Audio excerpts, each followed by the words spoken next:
prinsipnya umat Islam tidak boleh mencari-cari musuh, tapi pun tidak boleh lari kalau ketemu musuh. Musuh jangan dicari, ketemu jangan lari.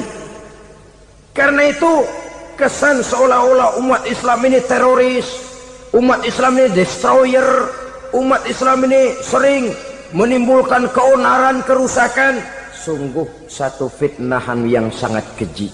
Umat Islam adalah umat yang cinta damai. Islam di masa perkembangannya masuki Eropa melalui Selat Gibraltar, Jabal Tariq, memasuki Spanyol. Islam tidak pernah meruntuhkan gereja, Islam tidak pernah membunuh orang-orang Nasrani. Bahkan Islam mewariskan peradaban dan kebudayaan yang begitu tinggi nilainya di bidang ilmu pengetahuan, sampai ketika itu Barat banyak mengkaji ilmu pengetahuan dari dunia Islam. Buku-buku berbahasa Arab diterjemahkan ke bahasa Yunani, dipelajari oleh para cendekiawan di negeri Barat sana. Mereka mengambil manfaat yang banyak dari masuknya Islam ke Eropa. Sementara gereja tetap berdiri dengan megahnya. Kuil-kuil tempat peribadatan tidak satupun yang diusik-usik. Kenapa? Islam agama yang cinta damai. Asal dia tidak diganggu, asal kehormatannya tidak dihinakan. Jadi kafir harbi, kafir yang nyata-nyata nantang perang, ngajak berkelahi, itu kafir yang nyari penyakit. Kafir harbi ini boleh diperangi dengan catatan mereka yang memang mulai. Yang kedua, kafir zimmi. Kafir zimmi, kafir yang hidup di tengah mayoritas muslim, tapi mereka mau hidup dengan aman, damai, tenang. Mereka wajib dilindungi. Bahkan Nabi pernah memberikan satu jaminan, man azazimiyan faqad azani. Siapa yang mengganggu orang kafir zimmi sama saja dengan mengganggu saya. Kehormatannya dijaga, harta bendanya dilindungi, anak istrinya pun dilindungi. Dan ini jadi kenyataan. Saudara bisa lihat di negara-negara yang mayoritas penduduknya beragama Islam, orang-orang kafir di luar Islam hidup dengan tenang, aman, damai. Di Saudi Arabia, di luar tanah haram, di luar Mekah dan Madinah, banyak orang-orang kafir mencari nafkah. Mereka tenang, aman, dilindungi undang-undang. Begitu di Mesir, begitu di negara Indonesia yang berdasarkan Pancasila ini. Kehidupan beragama menimbulkan gairah, rukun, tenang, aman, damai, sepanjang tidak saling ganggu, tidak saling usik, menghargai orang yang sudah beragama, tidak menjadikan penganut suatu agama sebagai sasaran dari dakwah agama lainnya. Saudara-saudara kaum muslimin rahimakumullah. Jadi memang oleh Al-Quran kita dianjurkan asidda alal kuffar ruhama bainahum. Tegas kepada orang kafir, kasih sayang kepada sesama muslim. Tapi tegas bukanlah berarti marah-marahan, bukan berarti musuh-musuhan, bukan ngajaki perang. Tegas dalam arti punya garis tentang kehidupan beragama, lakum dinukum waliyadin. Soal kehidupan sosial, mari kerjasama. Bangun jalan, ayo rame-rame. Siskamling, mari bebarengan. Bikin puskesmas, mari sama-sama. Tapi kalau sudah soal agama, itu tidak perlu ada toleransi agama.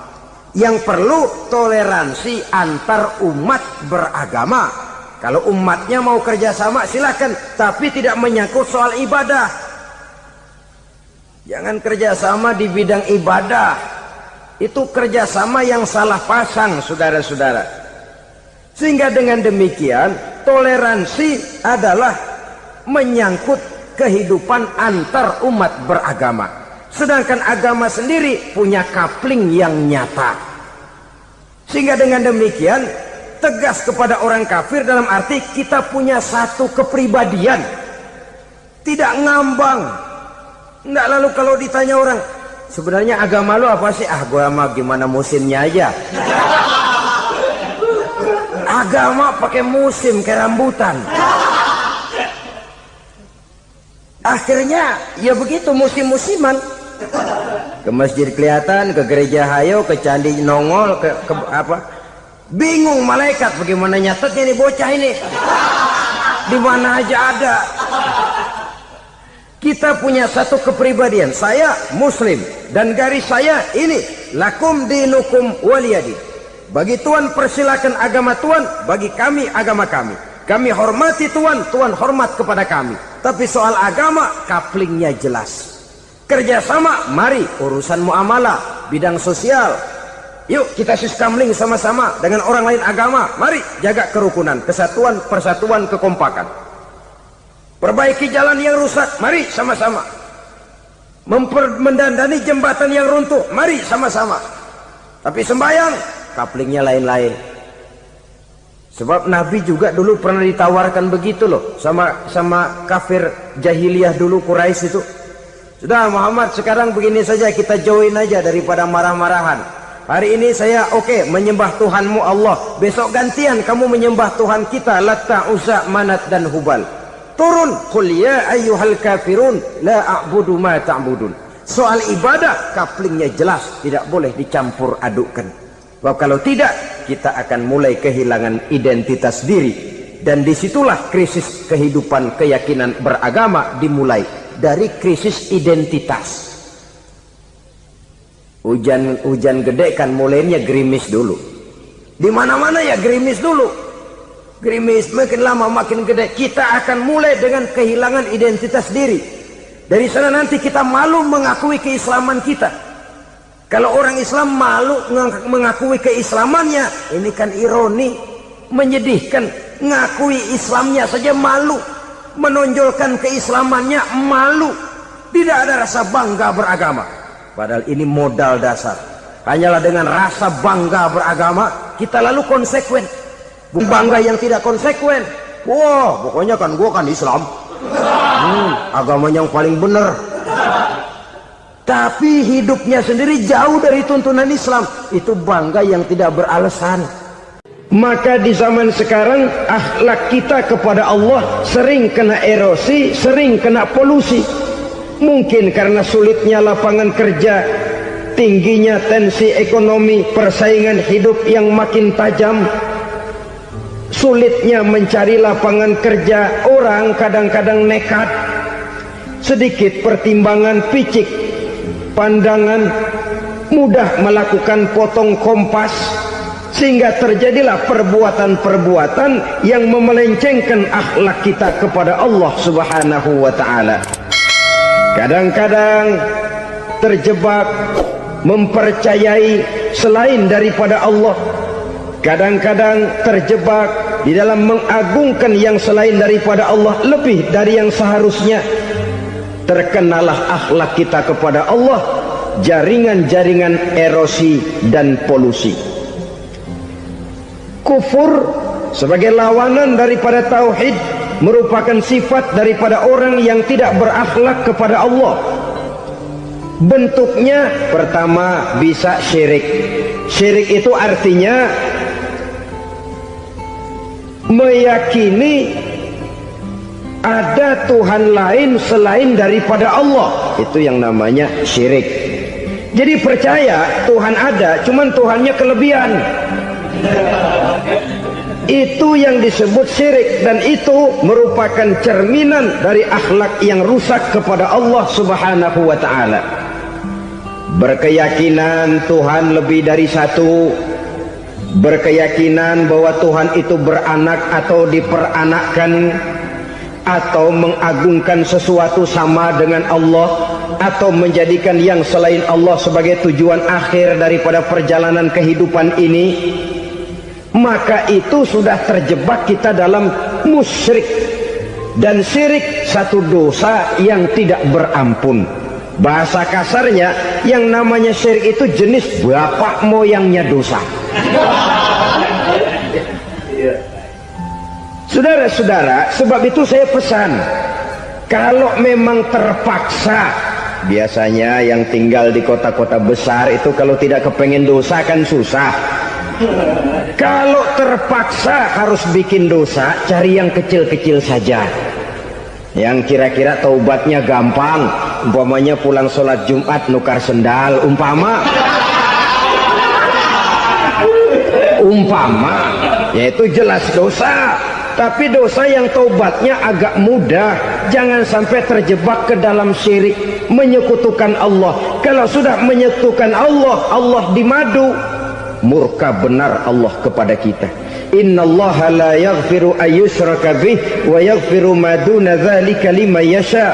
Allah tidak akan memberi ampun kepada orang yang menyekutukannya dengan sesuatu, tapi Allah mau mengampunkan dosa yang selain itu bagi orang yang dikehendakinya.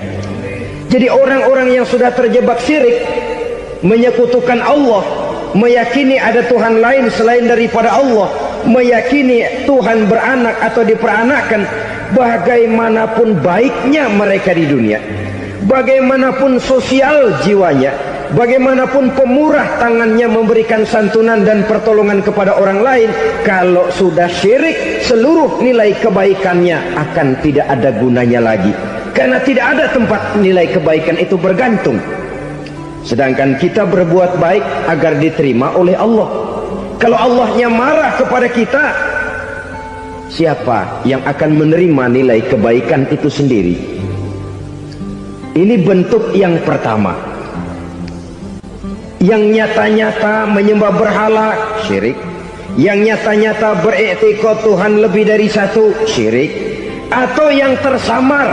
Yang tersamar itu yang sering jadi penyakit kita. Saya sejak ada perkutut ini di rumah, perkutut. Saudara-saudara, yang merusak akhlak kepada Allah, yang merusak tauhid setelah syirik, bisa juga berbentuk nifak. Nifak itu sifatnya, orang yang punya sifat nifak disebut munafik. Asal katanya dari nafakun.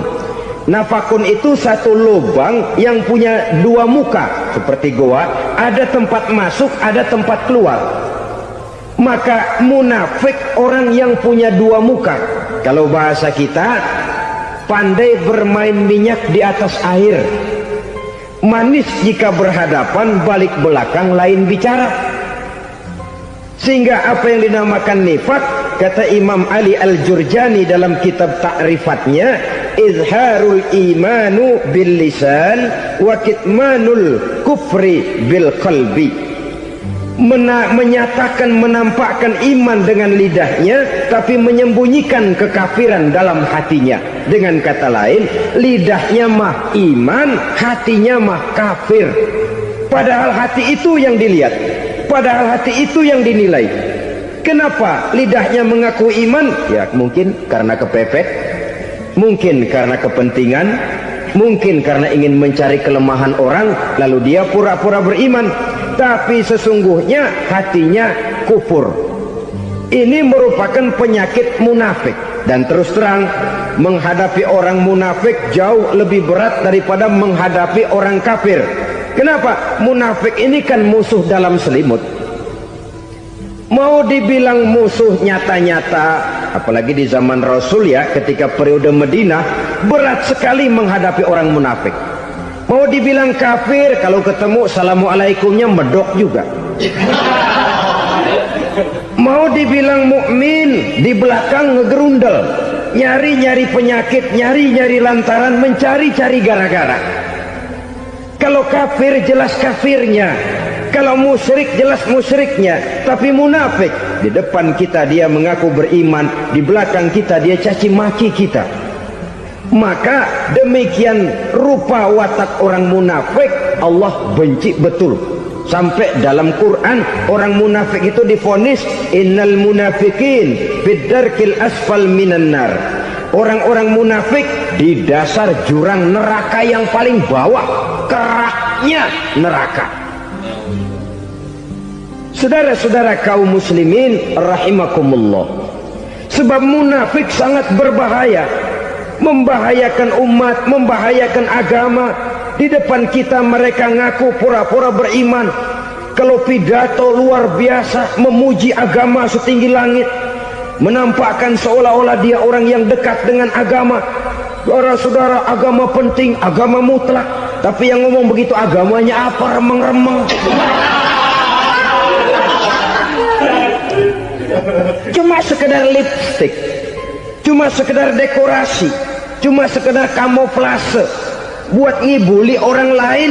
Dia mengaku beragama, mengatakan agama mutlak, menganggap agama penting, seolah-olah memperhatikan benar tentang tatanan kehidupan beragama, tapi sebenarnya di hatinya tidak lebih berkecamuk penyakit-penyakit kufur.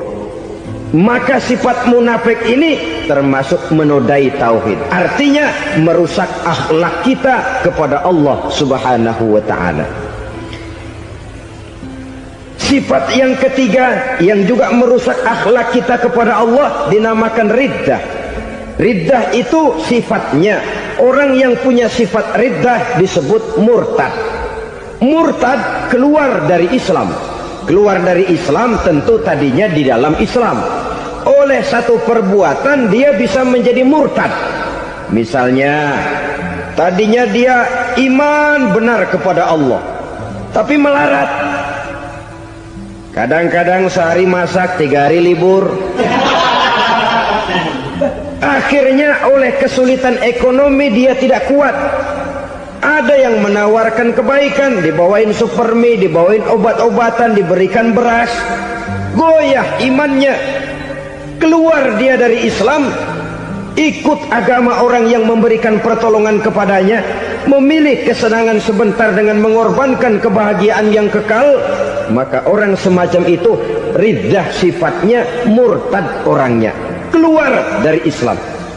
Dan yang menyebabkan kita murtad bukan cuma orang nyata-nyata memproklamirkan diri keluar dari Islam tapi lalu mengikuti agama orang lain. Bukan cuma itu, mengakui ada Rasul lagi sesudah Nabi Muhammad bisa menyebabkan kita murtad. Mengingkari nikmat Allah bisa menyebabkan kita murtad. Meyakini semua agama benar bisa menyebabkan orang menjadi murtad. Meragukan kesempurnaan dan kelengkapan Al-Quran bisa menyebabkan orang jadi murtad. Mengingkari sunnah bisa menyebabkan orang menjadi murtad. Banyak hal-hal yang bisa mendatangkan penyakit riddah dan membuat pelakunya menjadi murtad. Dan ini menodai akhlak kita kepada Allah Subhanahu wa ta'ala. Itu tadi kufur iman, saudara-saudara. Nyata-nyata mengingkari Allah, baik dalam bentuk syirik, nifak ataupun riddah. Kufur yang kedua dinamakan kufur nikmat. Apa itu kufur nikmat? Sitru nikmatil mun'im au ya'malu fi mukhalafatil mun'im. Menutup-nutup nikmat Allah atau melakukan perbuatan yang menentang, bertentangan dengan kehendak yang memberikan nikmat. Jadi kufur nikmat pertama, nutup-nutupin Tuhan. Tuhan jalingin. Duit lu banyak amat, dari mana? Gua kerja. Lalu kerjanya nomor 1. Orang yang berakhlak kepada Allah, dia akan menjawab, kamu uangnya kok banyak, dari mana? Rizki dari Allah. Caranya, saya kerja. Kerja itu cara, rizki itu dari Allah datangnya. Bukankah di zaman sekarang kita sering terpeleset? Ini merupakan cerminan dari rapuhnya akhlak kita kepada Allah Subhanahu wa ta'ala. Karena usaha saya memang, karena saya peras keringat banting tulang, tentu. Tapi sadarkah kita bahwa sepanjang yang bisa kita lakukan cuma berusaha, peras keringat banting tulang? Soal rizki, soal jodoh, soal maut, kitakah yang mengatur? Kitakah yang menentukan? Subhanallah, manusia sungguh tidak berdaya menghadapi 3 hal paling pokok ini. Rezeki, kita cuma bekerja. Kitakah yang menentukan? Tidak. Kita berusaha saja rezeki belum pasti dapat, apalagi kalau kita tidak berusaha. Jangan terjebak dalam fatalisme, belum perang udah nyerah. Emang dasar rezeki datangnya dari Tuhan, gak usah kerja, dan ntar juga kalau dia datang. Dari mana datangnya? Kerja saja belum tentu dapat rezeki, apalagi kalau tidak kerja. Yang jelas usaha perlu kepastian, itu urusan Allah. Ini akhlak kepada Allah Subhanahu wa ta'ala. Jodoh juga begitu. kita berusaha, kita berupaya, Allah menghendaki lain jadinya. Maut juga begitu. Siapa sih yang pengen ngadepi maut? Siapa